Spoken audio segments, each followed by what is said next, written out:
সবচেয়ে গুরুত্বপূর্ণ শব্দ কি? তাকওয়া। ঈমানের পরে কোরআনের সবচেয়ে গুরুত্বপূর্ণ শব্দ কি বলেন?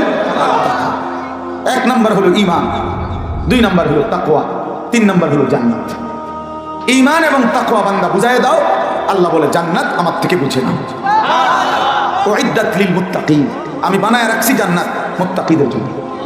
ইন্নাল মুত্তাকিনা ফি জান্নাতিন ওয়া উয়ুন, আল্লাহ বলে নিশ্চয়ই মুত্তাকিরা আমার জান্নাতেই থাকবে, ঝর্ণা ধারায় বেষ্টিত থাকবে।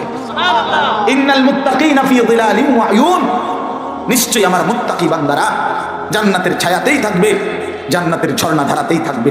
ইন্নাল মুত্তাকিনা ফি মাকামিন আমিনিন, আমার মুত্তাকি বান্দারা নিরাপদ সম্মানিত জায়গা জান্নাতের মধ্যেই থাকবে। এরকম বহু আয়াত বারবার বলছে আল্লাহ বলছে। তাহলে এই জন্য ঈমানের পরে আল্লাহ তাআলা কোরআনের গুরুত্বপূর্ণ যে শব্দটা ব্যবহার করছেন সেটা হলো ইত্তাকুল্লাহ, তাকওয়া। তাকওয়া বারবার কোরআনে আছে, হুদাল লিল মুত্তাকিন ওয়াত্তাকুল্লাহ ইয়া আইয়ুহান নাবিয়্যু ইত্তাকিল্লাহ। আমার দারুল আরকামের শায়েখ, সারা বাংলাদেশের মুরব্বী, হেফাজতে ইসলাম বাংলাদেশের যিনি সংগ্রামী মহাসচিব আল্লামা শায়েখ সাজিদুর রহমান দামাত বারাকাতুহুমুল আলিয়া, গত 14 তারিখ ডিসেম্বরের আমার মাদ্রাসায় মাহফিলে বয়ান করছিলেন, আমি হুজুরের পাশে ছিলাম। তো ওই বয়ানে আমি শুনলাম হুজুর বলতেছেন তাকওয়া এতটা দামি, এত গুরুত্বপূর্ণ যে আল্লাহ তাআলা ১৬ লক্ষ নবীকেও বলছে তাকওয়া অবলম্বন করো, পৃথিবীর সমস্ত মানুষকে বলছে তাকওয়া অবলম্বন করো, ঈমানদার সকলকে বলছে তাকওয়া অবলম্বন করো। কোরআন শরীফে আল্লাহ বলছেন ইয়া আইয়ুহান নাবিয়্যু ইত্তাকিল্লাহ, হে নবী তাকওয়া অবলম্বন করেন। কোরআনে আল্লাহ বলছে ইয়া আইয়ুহান নাসু ইত্তাকু রাব্বাকুম, হে সমস্ত মানুষ তোমরা আল্লাহকে ভয় করো, তাকওয়া অবলম্বন করো।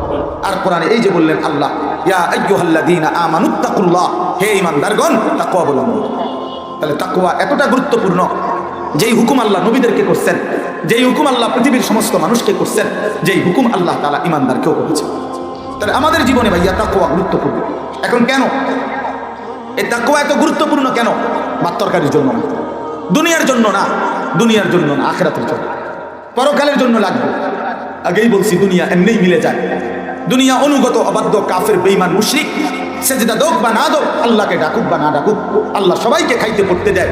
কিন্তু আল্লাহর কসম ছেলেরা বাপ, আমি যদি তোমার কাছে গিয়ে বলতে পারতাম, তোমারে যদি বুকে চড়াইয়া বলতে পারতাম যে মনে রেখো আল্লাহর নাফরমানি করে এই যে সেজদা দাও না, এই যে নামাজ পড়ো না, এই যে হালাল খাও না, এই যে হারামের মধ্যে ডুবে আছো তোমরা যারা, নারী চুবি নাচ গান অসভ্যতা অশ্লীলতা উলঙ্গতা ছাড়া তোমাদের জীবন কাটে না, আল্লাহর কসম আল্লাহর কসম আল্লাহর কসম আখিরাতে মৃত্যুর পরে এই নাফরমানি জিন্দেগি নিয়ে যদি কবরে যাও আর কোনোদিন পরকালে এক ঢোক পানিও মিলবে না। প্রিয় বন্ধু বিশ্বাস করো, এক ঢোক পানিও মিলবে না, এক ঢোক পানিও মিলবে না। অতএব এটাই কথা। আল্লাহ তাআলা বলেন, আল্লাহ তাআলা বলেন ইয়া আইয়ুহাল্লাযীনা আমানুত্তাকুল্লাহ, হে ঈমানদারগণ ইত্তাকুল্লাহ, তাকওয়া অবলম্বন করো, গুনাহ বর্জন করো, আমি আল্লাহর হুকুম পালন করো। কেন? ওয়াল তানদুর নাফসুম মা কদ্দামাত লিগাদ, এই কথাটাই বলছি। আল্লাহ বলে তোমরা প্রত্যেকেই লক্ষ্য করো, হিসাব করো, নজর করো, আজকে আগামীকাল আখিরাত কিয়ামতের জন্য কি পাঠিয়েছো।